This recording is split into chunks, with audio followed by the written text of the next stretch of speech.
Hoje a gente começa a aula.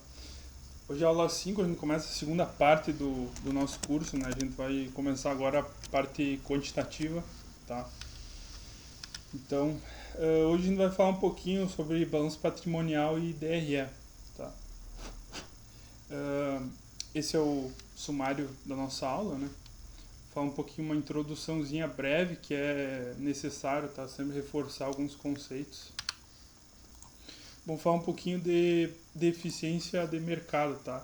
Uh, certamente vocês já devem ter ouvido falar sobre isso, tá? Seja na cadeira de Finanças 1, Finanças 2. É, a gente está dando um passo atrás, tá? Falando um pouquinho mais de teoria. A primeira parte foi bastante teoria, né?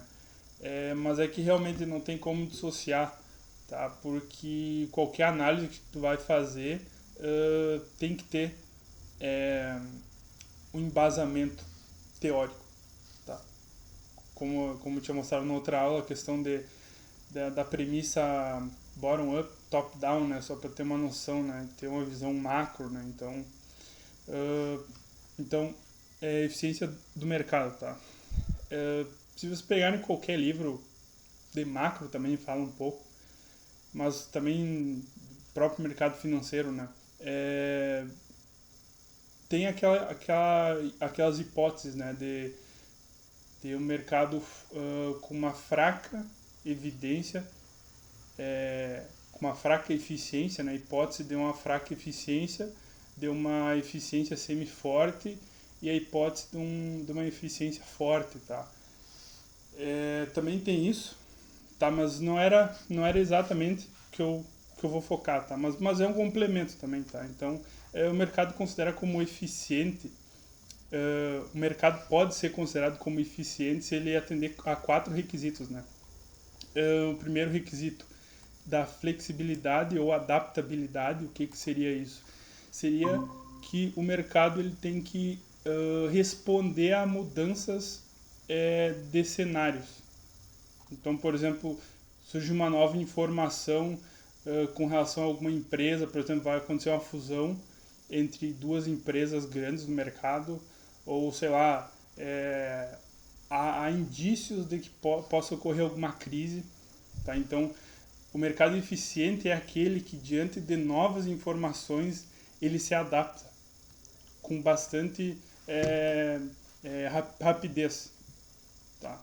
Não é um mercado que ele tem, digamos assim, um delay, tá? Ou seja, que, por exemplo, metade dos investidores já souberam daquela notícia muito antes da outra metade do mercado, por exemplo, né? Então, essa é uma condição bastante importante, tá? Para o mercado eficiente, ele tem que ser bastante adaptável, tá? Tem que responder tempestivamente a novas informações que surjam, né? Tem que ocorrer, tem que ser transparente, né? Bom, transparência é algo bem intuitivo, ou seja, tu compra uma ação, tu tem que ter a certeza de que tu vai receber aquela ação, digamos assim, né?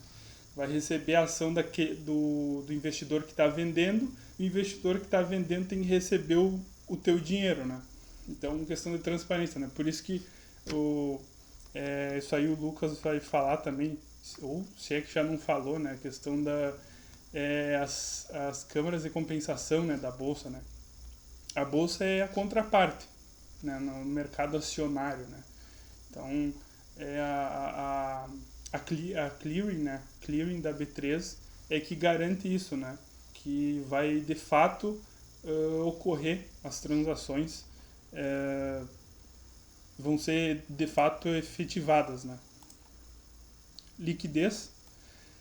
Liquidez aqui é mais com relação ao mercado secundário, tá? Ou seja, de nada adianta, por exemplo, uma empresa fazer IPO, tá? Sendo que não vai ter um mercado secundário, não vai ter negociações daquela ação entre os diversos investidores, tá? Então, essa seria a terceira condição para um mercado de capitais ser eficiente, né?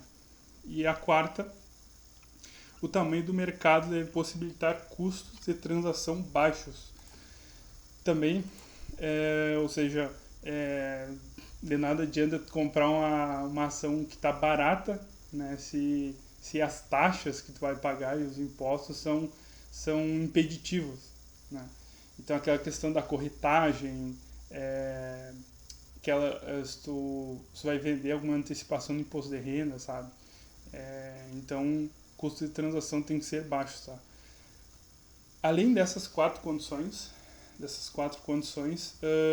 tem duas variáveis subjetivas, tá? Que elas, de certa forma, impactam também a eficiência do mercado. Que são das crises, né? A gente poderia pensar no sentido de que quando ocorre uma crise, isso não é, assim, divulgado nos livros textos, tá? Não é muito falado, mas é algo que todo investidor já sabe, que é quando vai ocorrer uma crise, os grandes investidores, os bilionários, eles têm informações privilegiadas, então eles conseguem se proteger muito mais dos efeitos daquela crise do que os investidores pequenos, digamos assim, entendeu? Então, que aí tem ligação, essas duas variáveis têm relações, né? Porque aí a gente entra já na questão da simetria da informação, tá? Que é justamente isso. Tanto investidores tomarem conhecimento de informações antecipadamente, antes do que a maioria do mercado, né? Tanto quanto outras questões como a gente pode dizer crimes contra o mercado de capitais. Por exemplo, o insider trading, né? Que é, por exemplo, um executivo de uma empresa, por exemplo, não vou citar uma empresa, mas alguma empresa de capital aberto, tá? Obviamente, por o executivo ele estar envolvido com a gestão da empresa, ele tem informações estratégicas da empresa, entendeu? Que o mercado não tem, porque o mercado não tem que saber, entendeu? Tem informações confidenciais que tem muito a ver com a empresa conseguir se manter no mercado, entendeu? Questões de inovação tecnológica, sabe? Estratégicas, de fato, entendeu? Então pode acontecer com insider trading que esse executivo da empresa ele possa repassar para outra pessoa, para uma pessoa próxima dele, para um investidor próximo dele, essas informações privilegiadas com relação à empresa. E aí esse investidor pode montar uma posição comprada ou vendida no mercado com base nessa informação privilegiada. Então isso seria manipulação de mercado, entendeu? Então isso aí é algo que ocorre, né? A gente também pode entrar em outras questões também. Essa questão de eficiência do mercado e a simetria da informação tem muito debate a respeito disso, né? Questão de risco, que aí entra bem mais na teoria, né? Risco moral, que seria tanto o que eu citei há pouco, né? Um executivo repassar uma informação privilegiada, né? Quanto ocorrer fraudes, né? Ocorrer fraudes contábeis, por exemplo, por parte das empresas, né? Que foi o que aconteceu com Americanas, né? Eles não estavam considerando como dívida no balanço, né? Não estavam considerando como dívida e deveria considerar, entendeu? Então resultou que foi ao longo de muitos anos, coisa que a auditoria não conseguiu observar, né? Mas aí explodiu e aí o mercado viu, a empresa tem uma dívida, mas que ela não estava sendo contabilizada durante anos, entendeu? Então isso é fraude por parte dos executivos da empresa, entendeu? Então tem essas questões que afetam a eficiência do mercado, porque, poxa, pensa que tu é um investidor da Americanas. Muitos fundos de investimento também sofreram com essa crise da Americanas, sabe? tu é um investidor minoritário da Americanas e de repente explode essa bomba da empresa, entendeu? Obviamente tu vai ser prejudicado. É só observar quanto caiu o valor da ação, entendeu? Então, poxa, é injusto, sabe? É injusto porque tu é o prejudicado, tu perdeu dinheiro no final das contas, sabe? Então foi um crime contra o mercado de capitais e, de novo, são questões subjetivas, mas que afetam diretamente, né, a eficiência do mercado. Tá? Bom, aqui à esquerda, a hipótese básica, eu vou voltar aqui um pouquinho, é o segundo tópico, né, premissas da análise fundamentalista. Tá? É a hipótese básica de que o mercado de capitais é eficiente no longo prazo, mas que pode ocorrer ineficiências, né, no curto prazo. Tá?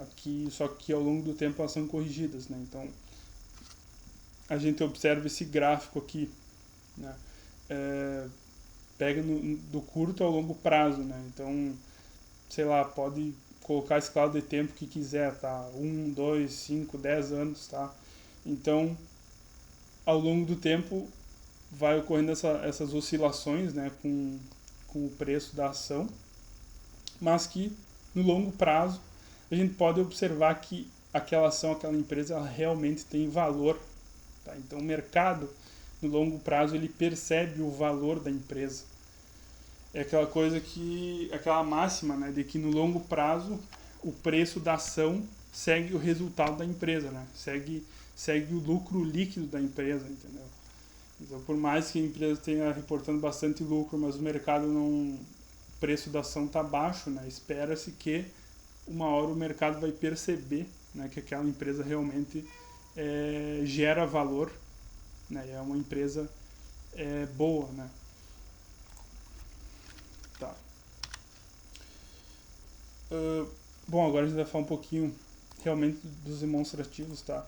Vou só reforçar o que eu já tinha dito nas outras aulas, tá? Caso vocês tenham alguma dúvida, é só perguntar, abrir o microfone aí, não precisa levantar a mão nem nada, tá? É só falar porque eu não estou conseguindo ver vocês, né? Então, fica mais fácil caso vocês tenham alguma dúvida, só abrir o microfone e falar, tá? Bom, balanço patrimonial. Eu não sei se todos vocês são da economia, ADM, tá? Então eu vou começar com uma abordagem um pouco mais básica, assim, para nivelar todo mundo, tá? Eu não vou chegar direto mostrando, por exemplo, o balanço patrimonial da PetroRio, tá? Senão pode ter alguém que não vai entender, tá? Então eu vou começar desde o básico. Algumas características do balanço patrimonial. Tá? O balanço patrimonial, assim como a DRE, segue o regime de competência. O que seria o regime de competência? O regime de competência registra as receitas quando elas forem geradas ou ganhas, e as despesas quando incorridas, independentemente do momento do recebimento ou do pagamento em caixa. Vou até sublinhar essa parte aqui. O que seria exatamente traduzindo essa frase, né? Seria, por exemplo, assim, pega, por exemplo, a Magazine Luiza. Tá? A Magazine Luiza, ela vai registrar a receita quando ela entregar aquele produto. Tá? Então, se ela está vendendo uma TV, alguma coisa assim, tá? Ela vai registrar como receita quando, de fato, aquele produto chegar nas mãos do cliente. Aí receita. Aí ela recebe. Aí ela registra como receita. Tá? Por mais que ele vá pagar prazo, tá? Não importa. A única coisa que importa é a entrega do produto, né? Ou serviço, né? Ou finalizar, né, a realização do serviço. Tá? É diferente do regime de caixa, né? O regime de caixa é a demonstração do fluxo de caixa, tá? Que vai ser a próxima aula, tá? Hoje a gente só vai falar de balanço e DRE. Tá? Então os dois são pelo regime de competência. Tá? O balanço patrimonial é uma demonstração que evidencia a posição patrimonial e financeira da entidade em uma determinada data. Ou seja, o o balanço representa uma posição estática, tá? Estática, ou seja, a situação de uma entidade num ponto específico do tempo. O que significa? Significa que se vocês pegarem o balanço de qualquer empresa, vai estar lá, sei lá, 31/12 de 2010, por exemplo. Isso significa que aqueles valores de ativo, passivo e tal representam apenas aquela data.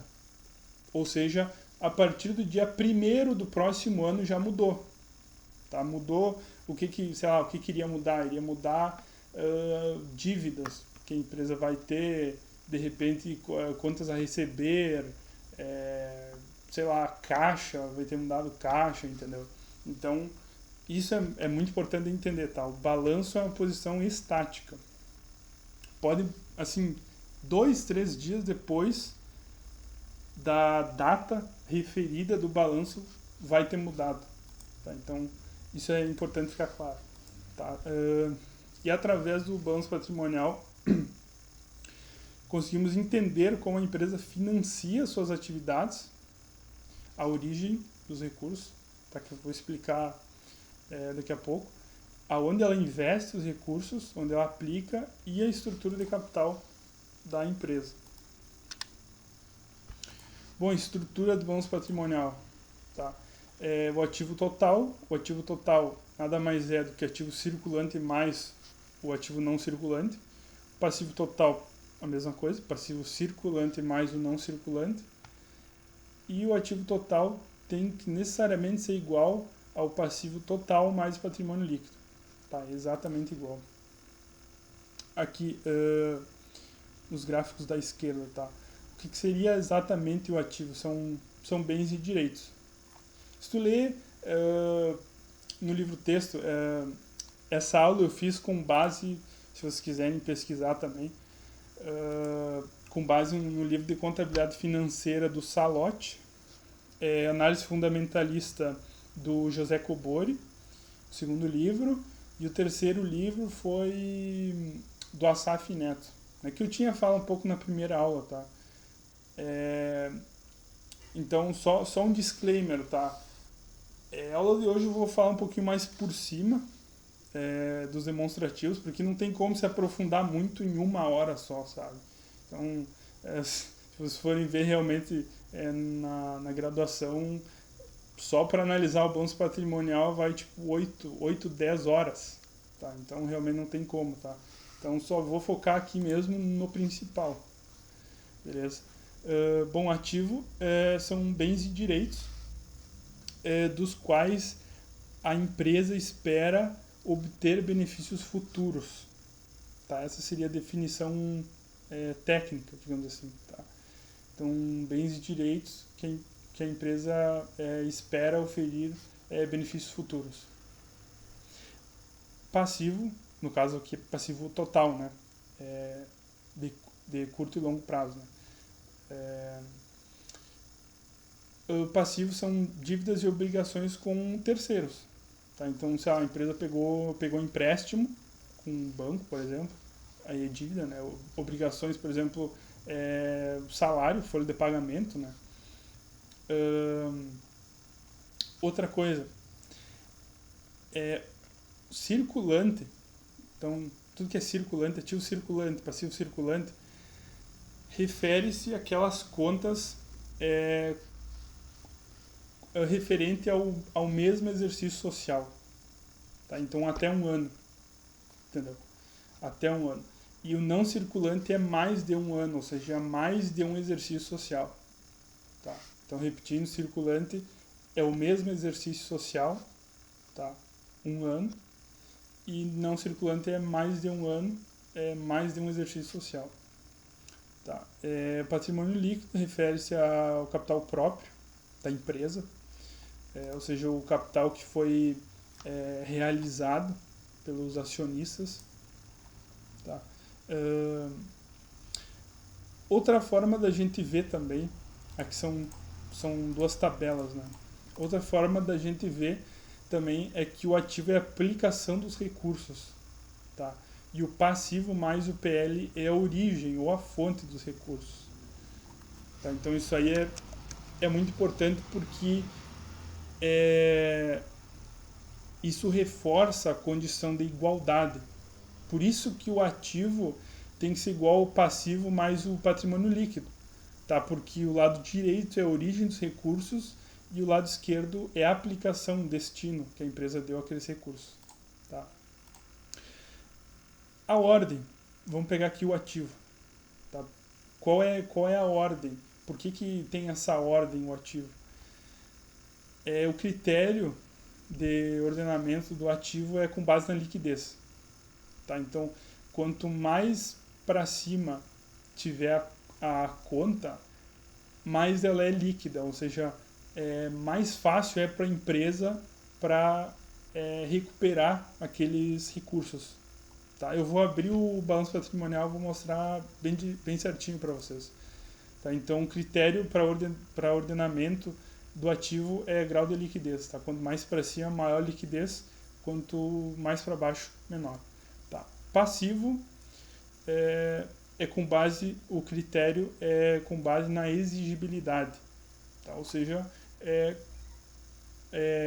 isso significa que pega, por exemplo, salários ou dívida, por exemplo. Significa que é mais fácil, aquele credor ele tem mais direito, maiores direitos para exigir aqueles recursos da entidade. Tá? Então, pega uma situação de que a empresa entrou em falência, ela vai ser liquidada. Tá? Isso significa que as contas que estão mais em cima no passivo, elas vão ter direitos, vão ter maiores direitos sobre o caixa da empresa. Né? De forma geral, sobre o ativo da empresa. Tá? Mas, claro, numa situação de liquidação da empresa, a primeira coisa que vai ser liquidada, né, vai ser o caixa, né, porque é dinheiro, né, e depois, entendeu? Então, essa é a questão, tá? As contas que estão em primeiro lugar, mais para cima, no passivo, elas vão ter prioridade, né, para pegar, né, os recursos da empresa num cenário de liquidação. Tá?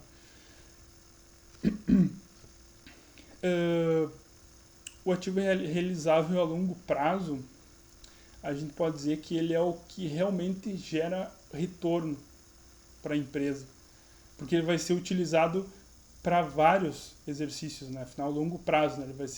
Ele vai ser utilizado para vários exercícios sociais. Tá? Então, aqui tem o investimento imobilizado e o intangível. Tem algumas peculiaridades, tá? Que vai depender das notas explicativas, porque nenhuma empresa é igual.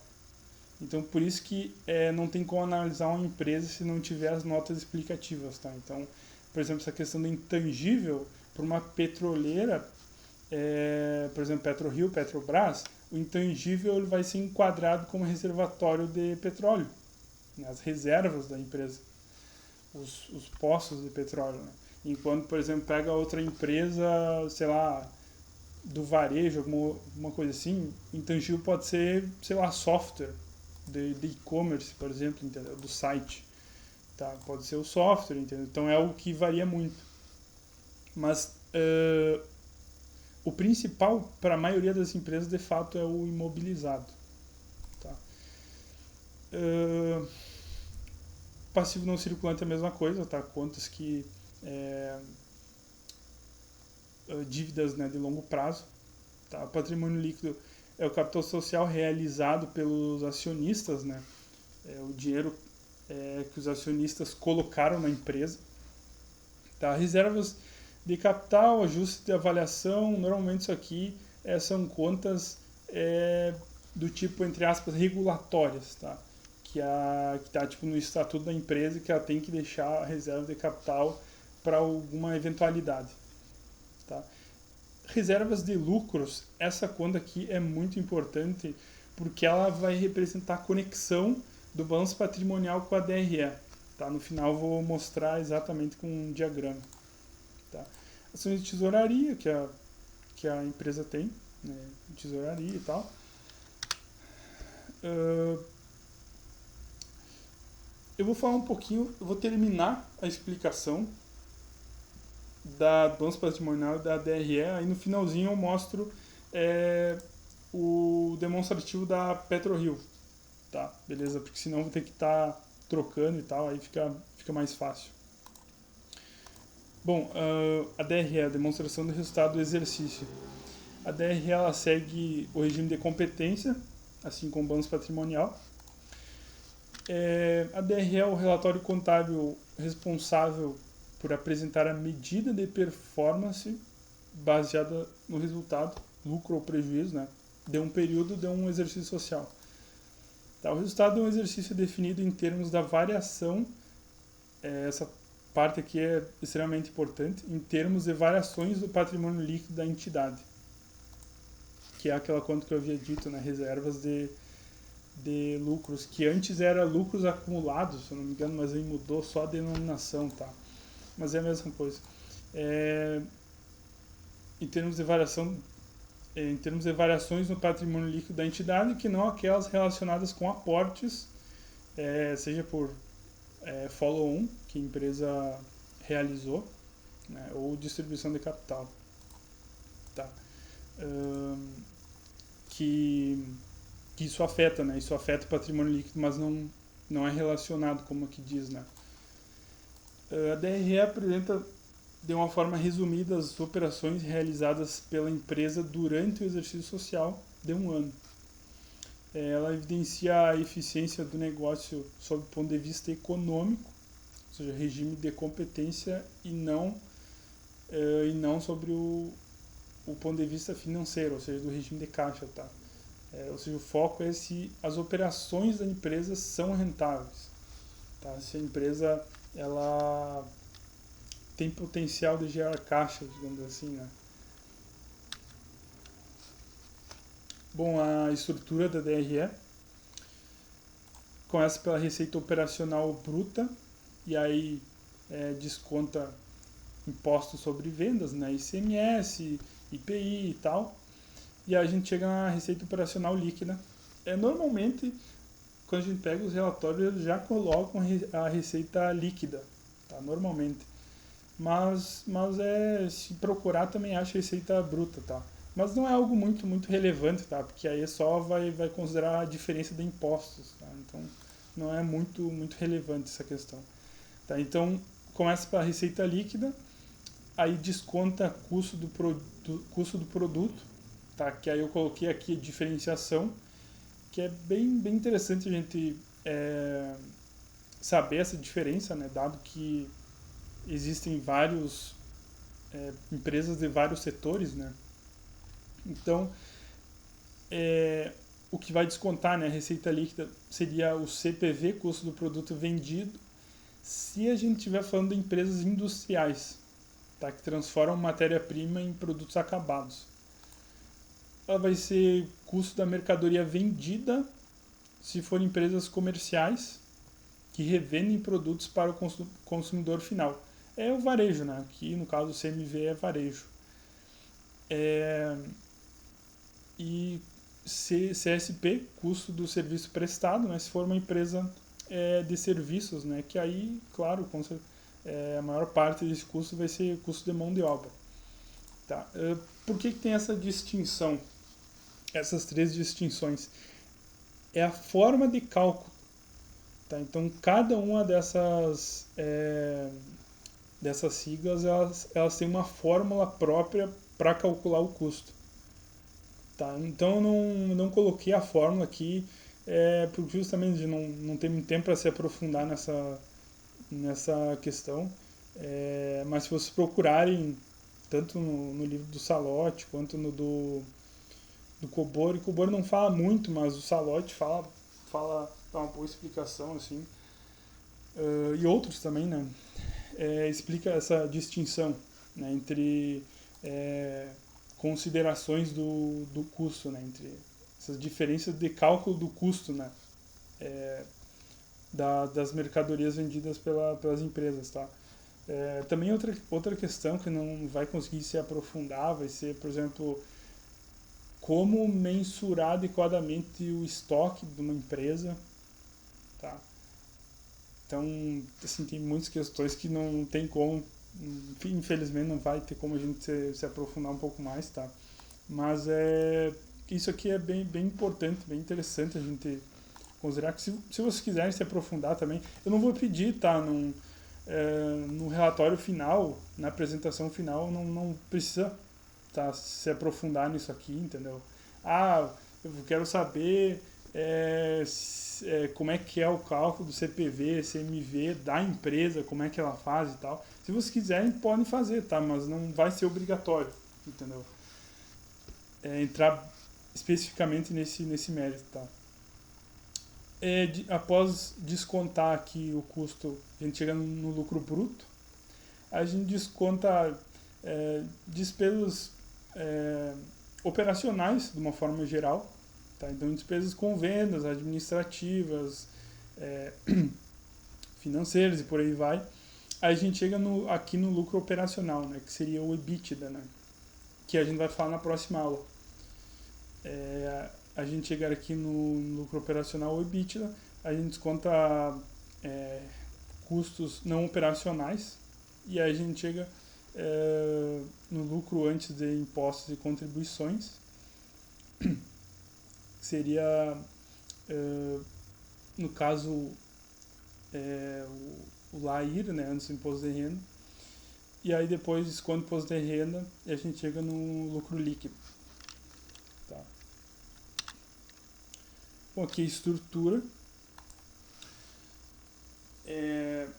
Agora sim que eu vou falar especificamente, né, sobre qual é a relação entre balanço patrimonial e DRE. A DRE faz a ponte entre dois balanços patrimoniais, do início e do final do período. Né? Portanto, as variações ocorridas no patrimônio líquido em um determinado período são oriundas da diferença entre receitas e despesas, né? Exceto eventuais aportes de capital, retirada de lucros e tal. Então, essa questão aqui é bem importante, tá? Ela faz a ligação entre dois balanços patrimoniais. Porque realmente se a gente pegar o significado da palavra, é literalmente isso, demonstração do resultado do exercício, ou seja, é o demonstrativo que vai mostrar como é que foi toda a atividade da empresa ao longo de um ano. Entendeu? Por que é importante a DRE? Justamente para a gente entender tanto a capacidade da empresa girar caixa, porque o caixa é algo extremamente importante para uma empresa, em questão de investimentos, endividamento e tal. Tanto para a gente entender essa questão de geração de caixa, quanto para a gente entender se, por exemplo, o custo da mercadoria está subindo demais, e se está subindo demais o custo da mercadoria, por quê?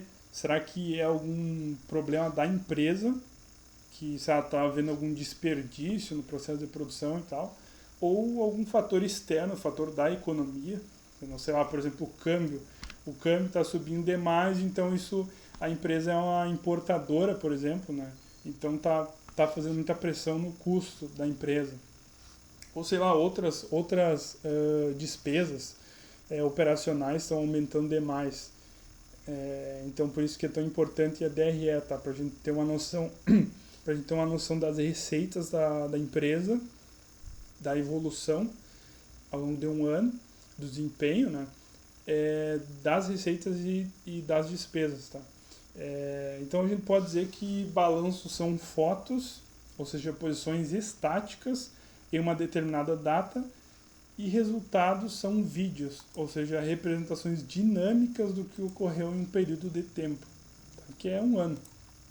Tá? Então a gente pode pegar aqui, por exemplo, balanço patrimonial no momento T0, e aí tem o balanço patrimonial no momento T1, tá? Ou seja, diferença de um ano entre os dois balanços, tá? Então, a DRE nada mais é do que a representação das atividades daquela empresa nesse meio tempo, tá? Seria, grosso modo, né, receitas menos despesas é igual a lucro, tá? Se, obviamente, né, despesas forem maiores, vai dar prejuízo. E esse resultado aqui, lucro ou prejuízo, na DRE, a gente vai observar no patrimônio líquido, naquela conta que é reservas e lucros, tá? Então a gente vai ver a variação, se teve variação positiva ou negativa, né? Porque a DRE registrou lucro ou prejuízo, tá? Agora eu vou mostrar um pouquinho do demonstrativo da PetroRio. Deixa eu abrir aqui.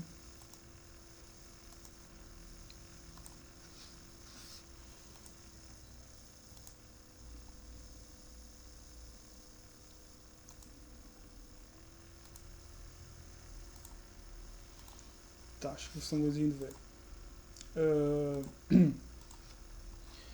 Bom, esse demonstrativo aqui eu já tinha mostrado para vocês nas outras aulas. É só acessar o site, né? Sei lá, PetroRio RI resultados. Tá? Aí vai aparecer, vai no site ali que é relações com investidores, né? E aí vai na aba ali resultados. Tá? Aí eu peguei do quarto trimestre do ano passado, né? Quarto trimestre de 23, tá? Aqui, ó. Demonstrações consolidadas referentes ao exercício que finalizou em 31 de dezembro de 2023. Tá? Então, quarto trimestre. Aqui é o sumário. Tá? É interessante vocês analisarem relatório da administração. Estou falando em relação à apresentação, tá? Em relação à segunda apresentação. Darem uma olhada, tá? Se ocorreu alguma alteração, alguma mudança assim, significativa, tá? Que vocês possam observar no relatório da administração. Aí outras que não são tão assim relevantes, tá? Aparecer do Conselho Fiscal, da auditoria e tal. Aí já vamos baixar aqui para baixo nas demonstrações, né? Balanço patrimonial e DRE. Tá? A próxima aula, como eu já havia dito, a gente vai falar especificamente sobre EBITDA e DFC. Tá? Então vamos lá, página 23.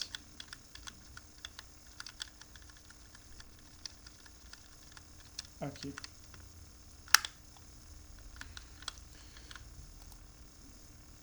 Tá, acho que dá para ver. Bom, balanço patrimonial em milhares de reais. Tá. Consolidado e controladora. Aqui 31 de 12 de 2022 2023. Tá? Então, ativo circulante. Como havia dito, né, as contas que estão mais aqui em cima são as com maior liquidez. Né? Então, obviamente que era de se esperar que o caixa estivesse em primeiro lugar. Tá?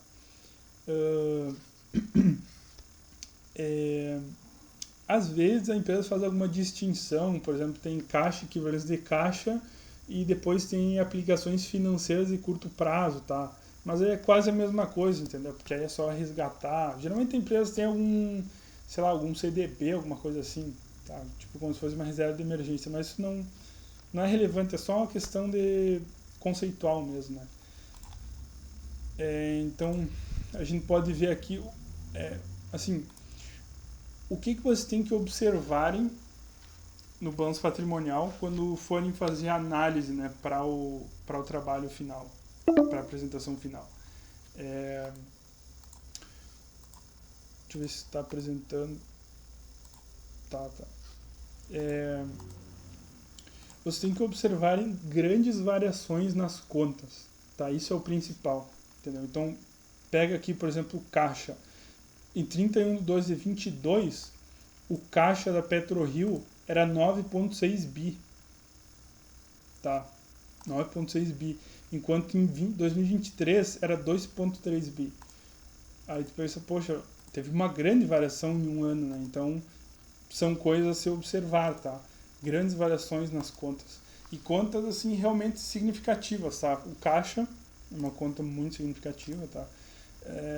Agora, pega outras contas, assim, sei lá, por exemplo, despesas antecipadas, tá? Tem uma variação aqui, 10 milhões e 22 milhões. Mas não é uma conta significativa, entendeu? Por total, tá? Eu vou mostrar para vocês, sem ser a próxima, na outra aula, na aula 7, a questão da análise vertical e horizontal, tá? Porque aí eu resolvi dividir mesmo, porque geralmente a gente estuda as coisas juntas, né? Então, por exemplo, indicadores de liquidez, endividamento e análise vertical e horizontal, né? Que pode ser que algum de vocês esteja se perguntando, né? Mas ele não falou sobre análise vertical, né? Mas aí vai chegar lá, tá? Aula 7. A aula de hoje, como eu havia dito, é só um pouco mais introdutória, básica, né? Então, observar grandes variações nas contas, tá? Aqui o ativo circulante, ativo não circulante, para mais um exercício social, né?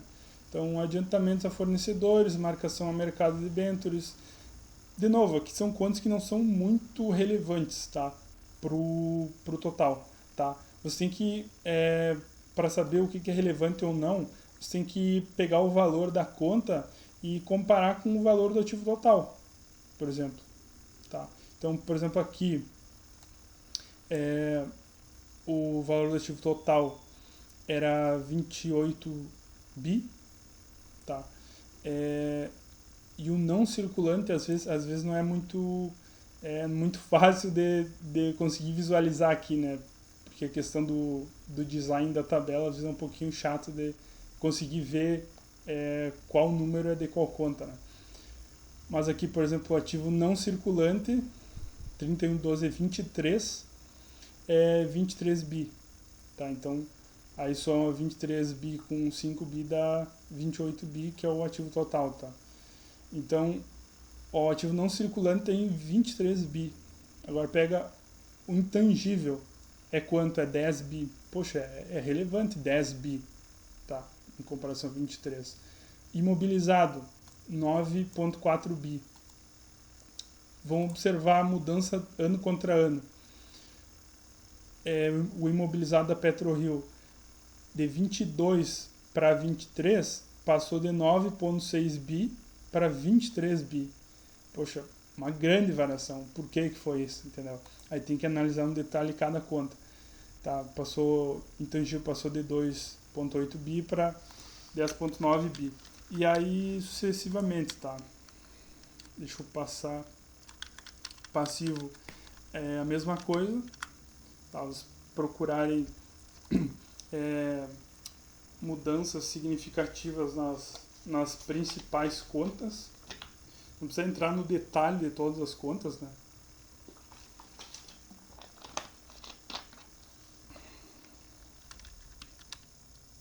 Bom, passivo. Qual é o critério para o ordenamento do passivo? É a exigibilidade, né? Então, os fornecedores têm prioridade para cobrar a empresa, para exigir, né, o seu dinheiro, né, em relação a todos os outros, por exemplo, empregados, entendeu? Então, fornecedores aumentou, tá? Mas aí vamos ver qual a representatividade em relação ao passivo total, né? Aqui passou de 393 milhões para 1,2 bi. Tá? Então, o que seria isso? Empréstimos e financiamentos de curto prazo. Tá? Se é circulante, então é de curto prazo. Poxa, temos que analisar isso aí. Por que a empresa pegou um empréstimo assim com alguma relevância? Por que ela pegou um empréstimo? Será que ela pegou do banco? Será que ela emitiu, sei lá, uma debênture, alguma coisa assim? Aí para vocês analisar o que você tem que fazer, pegar a nota explicativa, da empresa. Tá? Que aqui é nota, e aqui 13. tá? E então é aquela questão, assim, não tem como analisar uma empresa separada das notas explicativas, tá? Impossível. Porque a empresa ela vai colocar detalhadamente, né? Vai na nota 3 e tu vai conseguir visualizar exatamente o porquê que ocorreu esse aumento. Tá? Então, nota explicativa é obrigatório, tá? Para analisar balanço patrimonial, DRE e DFC, tá? Que são essas três principais, tá? Tem outros demonstrativos, mas não são tão relevantes, tipo demonstração do valor agregado, demonstração de mutações de patrimônio líquido, tá? Isso aí não é muito relevante assim para as análises, tá? Eu vou mostrar para vocês a nota explicativa, tá? Por exemplo, essa 13 aqui, tá? Vou mostrar agora, daqui a pouco. Não circulante é a mesma coisa. Patrimônio líquido, tá? Aqui vocês podem ver, por exemplo, será que os sócios aumentaram o capital social? Pô, não ocorreu variação na conta aqui, então tranquilo, tá? Qual que ocorreu variação? Aqui, ó, reservas de lucros, o que eu tinha falado para vocês, ó. Tá ruim de selecionar esse PDF. Reservas de lucros aqui, ó. Olha a alteração que ocorreu. Passou passou de 8.8 bi para 3.6 bi. Poxa, uma grande variação. Então, de novo, tem que analisar, tá? Aqui é DRE agora. Tá, ó. Como eu tinha dito para vocês, né? Normalmente as empresas colocam direto a receita líquida, né? Então é aquela questão, não se preocupa muito com a receita bruta, porque só vai descontar imposto, tá? Então, tudo bem que a alíquota é importante, né? ICMS varia de estado para estado, mas tipo, para nossa análise aqui não importa, tá? Receita líquida, vamos ver, ó, poxa, teve uma grande variação, ó, de 22 para 23, receita líquida, receita líquida passou de 6.3 bi para 11.9 bi. Poxa, uma grande variação, um grande aumento da receita. Por que isso? Sei lá, aumentou a receita da empresa por conta do barril do petróleo aumentou, por exemplo. Tá? Então, aí tem que, de novo, analisar um pouco mais no detalhe para entender, né? CPV aumentou, mas não aumentou tanto, tá? Resultado bruto aumentou. Deixa eu passar aqui. Aí, de novo, aqui,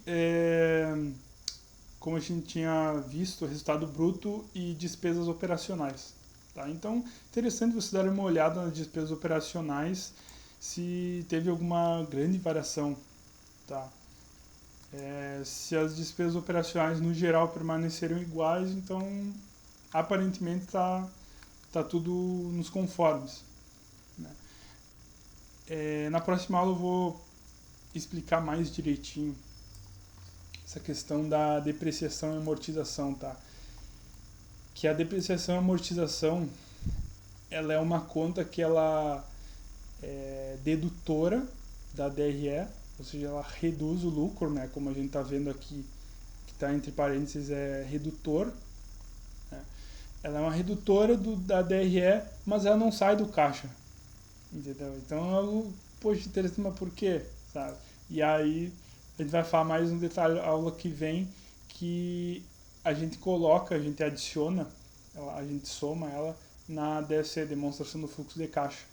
Tá? Porque se a gente quer entender quais foram os caminhos para onde é que foi o caixa da empresa, a gente tem que colocar tudo nos conformes. Né? Poxa, a gente descontou uma conta que não saiu do caixa, então vamos colocar ela de volta, entendeu? Mas isso vai ser para a aula que vem. O resultado operacional antes do resultado financeiro, receitas financeiras, despesas financeiras. Aqui, despesas financeiras é juros, tá? Juros da dívida e tal. Resultado antes do imposto de renda e contribuição social. Tá? Aqui, esqueci de dizer, aqui é o EBITDA. Tá? Aqui é o EBITDA, o famoso EBITDA da empresa. Tá? Que tu pega tudo, desconta as despesas operacionais e aí que seria o lucro operacional. Né? Resultado operacional, o lucro operacional que a empresa gerou com as suas atividades. Né?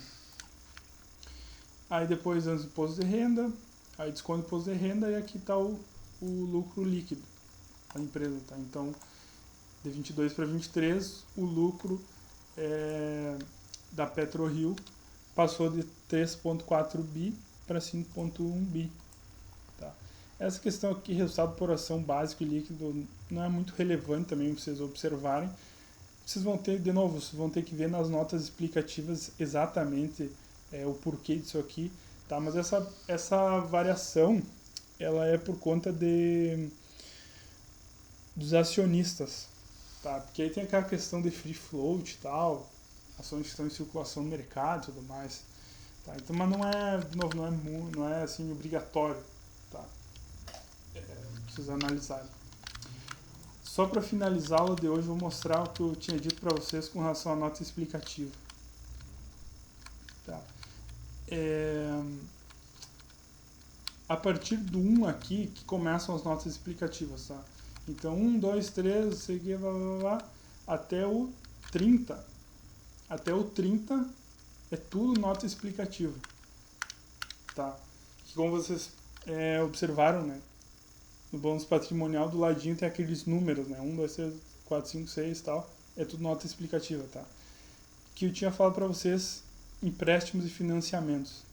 Tá? Aqui explica detalhadamente o porquê, né, daqueles valores, né? Então, vamos lá rapidinho. Página 68. Vamos ver. Vou botar mais um aqui. Ó, então aqui explica exatamente a conta de empréstimos e financiamentos. Tá? Então, quanto que a empresa pegou de empréstimo, os juros que a empresa vai pagar e tal, quais instituições ela pegou com o Citi, com o BTG, com o Itaú. Tá? Então, pode ser interessante da gente observar, tá? Quando a gente for analisar a questão do endividamento, por exemplo, entendeu? Se realmente a gente tem que se preocupar com isso ou não, tá? Então, por hoje era isso. A gente conseguiu ver tudo que a gente tinha para hoje, tá? Caso vocês tenham alguma dúvida, a gente não atrasou tanto, foi 5 minutos, tá? Caso vocês tenham alguma dúvida, podem falar aí, se não tiver nenhuma dúvida, por hoje seria isso.